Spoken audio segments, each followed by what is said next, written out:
তুই আসি, আসো আসো। আরে তোমার ফোনটা কোথায়? এতবার ফোন করছি যে। ও আসলে মায়ের শরীরটা তো খুব খারাপ, আমার মনে হয় তাড়াহুড়োর মধ্যে ফোনটা সাইলেন্ট করে রেখেছি। আচ্ছা শোনো, বলছি আমার এক বন্ধু এসছে বুঝলে, বাইরে গাড়ি পার্কিং করছে। উনি আসলে নিজেই আসতে চাইলো, না হলে ওনাকে নিয়ে আসতাম না।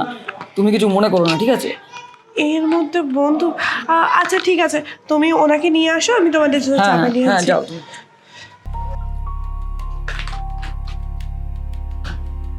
এই আপনার বাড়িতে প্রথমে এসেই এসব শুরু করেছি। আপনার স্ত্রীর কাছে যে ইমপ্রেশনটা কি যাবে? আরে না না, আমার স্ত্রী ওরকম মেয়েদের মতোই নয়, কোনো চাপ নেই, আপনি বসুন। বলছি আপনি একটু বসুন, হ্যাঁ আমি একটু ভিতর থেকে আসছি। হ্যাঁ ওকে।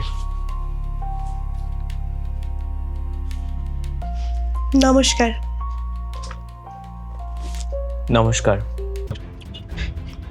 তুই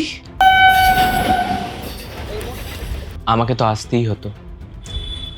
এতদিন পর এখানে? প্রায় 15 বছর পর। কিসের 15 বছর?